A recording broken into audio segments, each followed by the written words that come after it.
The Monkey's Paw by W. Jacobs. Without, the night was cold and wet, but in the parlor of Laburnum Villa the blinds were drawn and the fire burned brightly. Father and son were at chess. The former, who possessed ideas about the game involving radical chances, put his king into such sharp and unnecessary perils that it even provoked comment from the white-haired old lady knitting placidly by the fire. "Hark at the wind," said Mr. White, who, having seen a fatal mistake after it was too late, was amiably desirous of preventing his son from seeing it. "I am listening," said the latter grimly, surveying the board as he stretched out his hand. "Check." "I should hardly think that he'd come tonight," said his father, with his hand poised over the board. "Mate," replied the son. "That's the worst of living so far out," bawled Mr. White, with sudden and unlooked-for violence. "Of all the beastly, slushy, out-of-the-way places to live in, this is the worst. Path's a bog, the road's a torrent. I don't know what people are thinking about. I suppose because only 2 houses on the road are let, they think it doesn't matter." "Never mind, dear," said his wife soothingly. "Perhaps she'll win the next one." Mr. White looked up sharply, just in time to intercept a knowing glance between mother and son. The words died away on his lips, and he hid a guilty grin in his thin gray beard. "There he is," said Herbert White, as the gate banged too loudly and heavy footsteps came toward the door. The old man rose with hospitable haste, and opening the door was heard condoling with the new arrival. The new arrival also condoled with himself, so that Mrs. White said "tut tut" and coughed gently as her husband entered the room, followed by a tall, burly man, beady of eye and rubicund of visage. "Sergeant Major Morris," he said, introducing him. The sergeant major shook hands, taking the proffered seat by the fire, watched contentedly as his host got out whiskey and tumblers and stood a small copper kettle on the fire. At the third glass, his eyes got brighter, and he began to talk, the little family circle regarding with eager interest this visitor from distant parts, as he squared his broad shoulders in the chair and spoke of wild scenes and doughty deeds, of wars and plagues and strange peoples. 21 years of it," said Mr. White, nodding at his wife and son. "When he went away, he was a slip of a youth in the warehouse. Now look at him." "He don't look to have taken much harm," said Mrs. White politely. "I'd like to go to India myself," said the old man, "just to look around a bit." "Better where you are," said the sergeant major, shaking his head. He put down the empty glass and, sighing softly, shook it again. "I should like to see those old temples and fakirs and jugglers," said the old man. "What was that you started telling me about the other day, about a monkey's paw or something, Morris?" "Nothing," said the soldier hastily. "Leastways, nothing worth hearing." "Monkey's paw?" said Mrs. White curiously. "Well, it's just a bit of what you might call magic, perhaps," said the sergeant major offhandedly. His 3 listeners leaned forward eagerly. The visitor absent-mindedly put his empty glass to his lips and then set it down again. His host filled it for him. "To look at," said the sergeant major, fumbling in his pocket, "it's just an ordinary little paw, dried to a mummy." He took something out of his pocket and proffered it. Mrs. White drew back with a grimace, but her son, taking it, examined it curiously. "And what is there special about it?" inquired Mr. White, as he took it from his son, and having examined it, placed it upon the table. "It had a spell put on it by an old fakir," said the sergeant major, "a very holy man. He wanted to show that fate ruled people's lives, and that those who interfered with it did so to their sorrow. He put a spell on it so that 3 separate men could each have 3 wishes from it." His manners were so impressive that his hearers were conscious that their light laughter had jarred somewhat. "Well, why don't you have 3, sir?" said Herbert White cleverly. The soldier regarded him the way that middle age is wont to regard presumptuous youth. "I have," he said quietly, and his blotchy face whitened. "And did you really have 3 wishes granted?" asked Mrs. White. "I did," said the sergeant major, and his glass tapped against his strong teeth. "And has anybody else wished?" persisted the old lady. "The first man had his 3 wishes, yes," was the reply. "I don't know what the first 2 were, but the third was for death. That's how I got the paw." His tones were so grave that a hush fell on the group. "If you've had your 3 wishes, it's no good to you now then, Morris," said the old man at last. "What do you keep it for?" The soldier shook his head. "Fancy, I suppose," he said slowly. "I did have some idea of selling it, but I don't think I will. It has caused me enough mischief already. Besides, people won't buy. They think it's a fairy tale, some of them, and those who do think anything of it want to try it first and then pay me afterward." "If you could have another 3 wishes," said the old man, eyeing him keenly, "would you have them?" "I don't know," said the other. I don't know.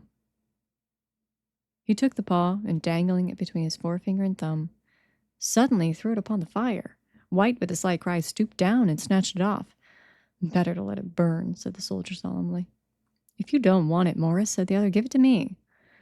I won't, said his friend doggedly. I threw it on the fire. If you keep it, don't blame me for what happens. Pitch it on the fire like a sensible man. The other shook his head and examined his possession closely. How do you do it? He inquired.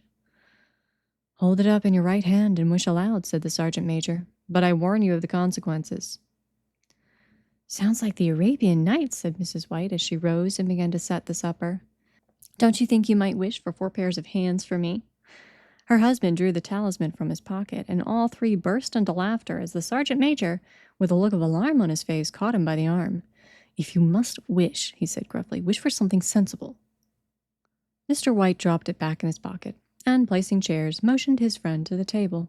In the business of supper, the talisman was partly forgotten, and afterward the three sat listening in an enthralled fashion to a second installment of the soldier's adventures in India.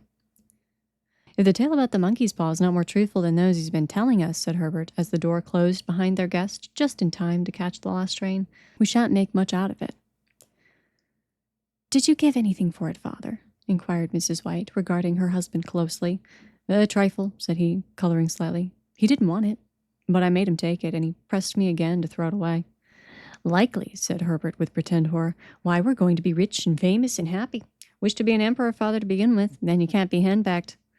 He darted around the table, pursued by the maligned Mrs. White, armed with an antimacassar. Mr. White took the paw from his pocket and eyed it dubiously. I don't know what to wish for, and that's a fact, he said slowly. Seems to me I've got all I want. If only you cleared the house, you'd be quite happy, wouldn't you? Said Herbert, with his hand on his shoulder. Well, wish for £200 then. That'll just do it. His father, smiling shamefacedly at his own credulity, held up the talisman as his son, with a solemn face somewhat marred by a wink at his mother, sat down and struck a few impressive chords. I wish for £200, said the old man distinctly. A fine crash from the piano greeted his words, interrupted by a shuddering cry from the old man. His wife and son ran toward him. It moved, he cried, with a glance of disgust at the object as it lay on the floor. As I wished it twisted in my hand like a snake. Well, I don't see the money, said his son, as he picked it up and placed it on the table, and I bet I never shall. It must have been your fancy, father, said his wife, regarding him anxiously. He shook his head. Never mind, though, that there's no harm done. It gave me a shock all the same. They sat down by the fire again while the two men finished their pipes. Outside, the wind was higher than ever, and the old man started nervously at the sound of a door banging upstairs. A silence unusual and depressing settled on all three, which lasted until the old couple rose to retire for the rest of the night. I expect you'll find the cash tied up in a big bag in the middle of your bed, said Herbert, as he bade them good night, and something horrible squatting on top your wardrobe, watching you as you pocket your ill-gotten gains. He sat alone in the darkness, gazing at the dying fire and seeing faces in it. The last was so horrible and so simian that he gazed at it in amazement. It got so vivid that with a little uneasy laugh, he felt on the table for a glass containing a little water to throw over it. His hand grasped the monkey's paw, and with a little shiver he wiped his hand on his coat as he went up to bed. In the brightness of the wintry sun next morning, as it streamed over the breakfast table, he laughed at his fears. There was an air of prosaic wholesomeness about the room which it had lacked on the previous night, and the dirty, shriveled little paw was pitched on the sideboard with a carelessness which betokened no great belief in its virtues. I suppose all old soldiers are the same, said Mrs. White. The idea of our listening to such nonsense. How could wishes be granted in these days? And if they could, how could £200 hurt you, father? Might drop on his head from the sky, said the frivolous Herbert. Morris said the things happened so naturally, said his father, that you might, if you so wished, attribute it to coincidence. Well, don't break into the money before I come back, said Herbert, as he rose from the table. I'm afraid it'll turn you into a mean, avaricious man, and we shall have to disown you. His mother laughed, and following him to the door, watched him down the road, and returning to the breakfast table, was very happy at the expense of her husband's credulity, all of which did not prevent her from scurrying to the door at the postman's knock, nor prevent her from referring somewhat shortly to retired sergeant majors of bibulous habits when she found that the post brought a tailor's bill. Herbert will have some more of his funny remarks, I expect, when he comes home, she said as they sat at dinner.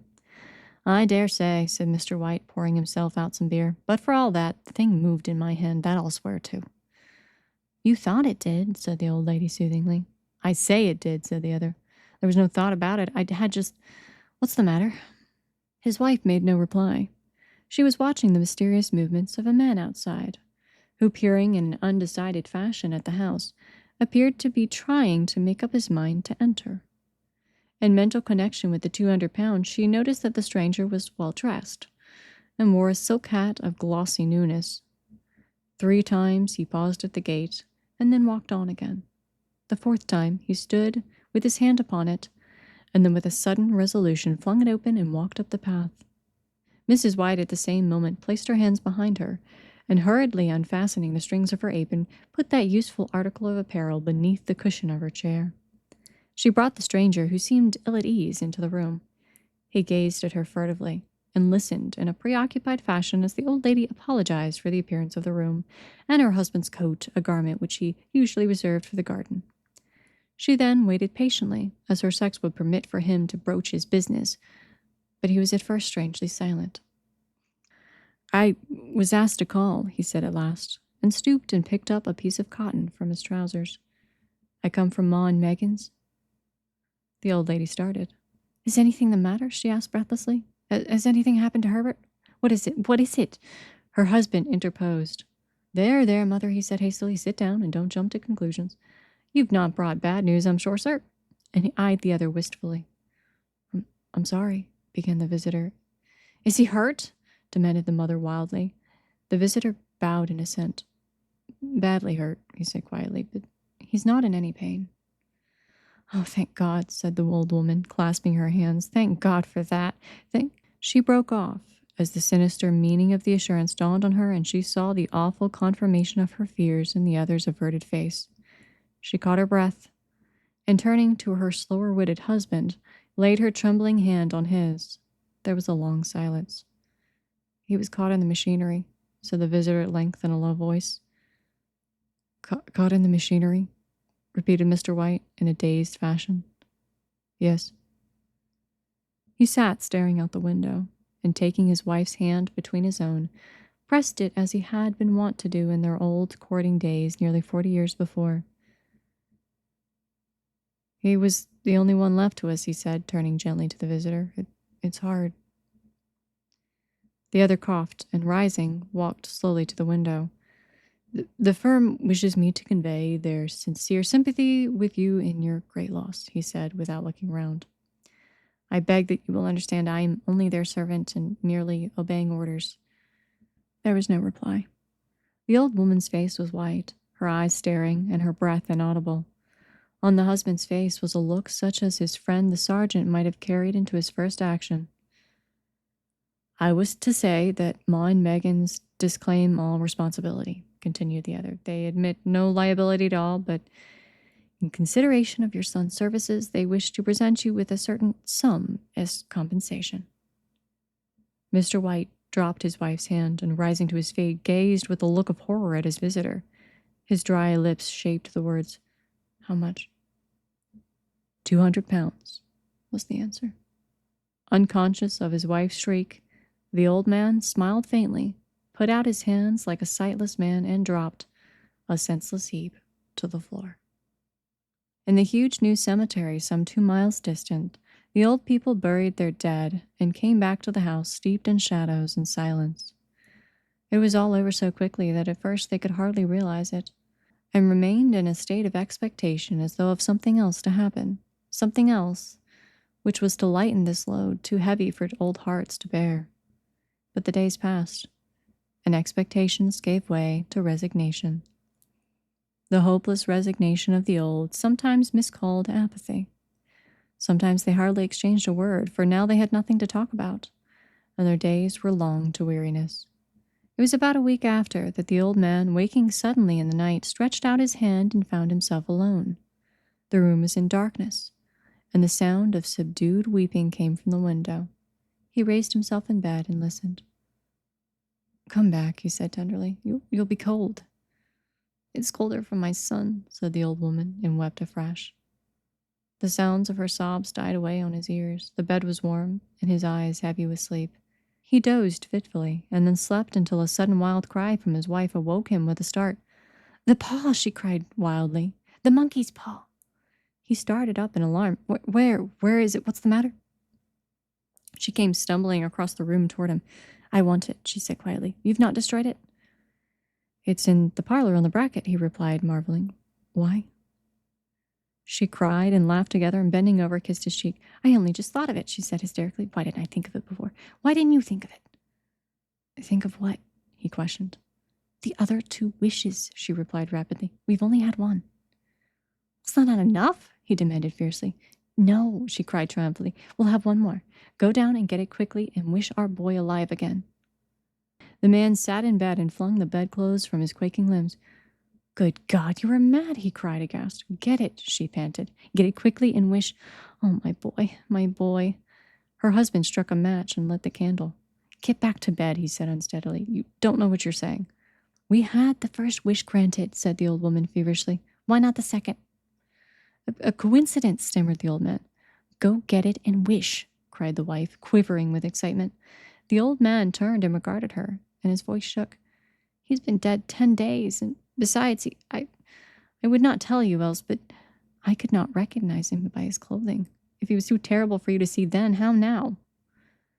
Bring him back, cried the old woman, and dragged him towards the door. Do you think I fear the child I have nursed? He went down in the darkness and felt his way to the parlor, and then to the mantelpiece. The talisman was in its place, and a horrible fear that the unspoken wish might bring his mutilated son before him ere he could escape from the room seized upon him, and he caught his breath as he found that he had lost the direction of the door. His brow cold with sweat, he felt his way round the table and groped along the wall until he found himself in the small passage with the unwholesome thing in his hand. Even his wife's face seemed to change as he entered the room. It was white and expectant, and to his fears seemed to have an unnatural look upon it. He was afraid of her. Wish, she cried in a strong voice. It is foolish and wicked. Wish, repeated his wife. He raised his hand. I wish my son alive again. The talisman fell to the floor, and he regarded it fearfully. Then he sank, trembling, into a chair as the old woman with burning eyes walked to the window and raised the blind. He sat until he was chilled with the cold, glancing occasionally at the figure of the old woman peering through the window. The candle end, which had burned below the rim of the china candlestick, was throwing pulsating shadows on the ceiling and walls until, with a flicker larger than the rest, it expired. The old man, with an unspeakable sense of relief at the failure of the talisman, crept back to his bed, and a minute afterward the old woman came silently and apathetically beside him. Neither spoke, but lay silently, listening to the ticking of the clock. A stair creaked, and a squeaky mouse scurried noisily through the wall. The darkness was oppressive, and after lying for some time, screwing up his courage, he took the box of matches and, striking one, went downstairs for a candle. At the foot of the stairs, the match went out, and he paused to strike another. At that same moment, a knock came so quiet and stealthy as to be scarcely audible, sounded on the front door. The matches fell from his hand and spilled in the passage. He stood motionless, his breath suspended until the knock was repeated. Then he turned and fled swiftly back to his room and closed the door behind him. A third knock sounded through the house. What's that? Cried the old woman, starting up. A rat, said the old man in shaking tones. A rat. It passed me on the stairs. His wife sat up in bed, listening. A loud knock resounded through the house. It's Herbert! She ran to the door, but her husband was before her, and catching her by the arm, held her tightly. What are you going to do? He whispered hoarsely. It's my boy. It's Herbert, she cried, struggling mechanically. I forgot it was 2 miles away. What are you holding me for? Let me go. I must open the door. For God's sake, don't let it in, cried the old man, trembling. You're afraid of your own son, she cried, struggling. Let me go. I'm coming, Herbert, I'm coming. There was another knock, and another. The old woman, with a sudden wrench, broke free and ran from the room. Her husband followed to the landing and called after her appealingly as she hurried downstairs. He heard the chain rattle back and the bolt drawn slowly and stiffly from the socket. Then the old woman's voice, strained and panting, "The bolt!" she cried loudly. "Come down! I can't reach it!" But her husband was on his hands and knees, groping wildly on the floor in search of the paw. If only he could find it before the thing outside got in. A perfect fusillade of knocks reverberated through the house, and he heard the scraping of a chair as his wife put it down the passage against the door. He heard the creaking of the bolt as it came slowly back, and at the same moment he found the monkey's paw and frantically breathed his third and last wish. The knocking ceased suddenly, although the echoes of it were still in the house. He heard the chair drawn back and the door opened. A cold wind rushed up the staircase, and a long, loud wail of disappointment and misery from his wife gave him the courage to run down to her side and then to the gate beyond.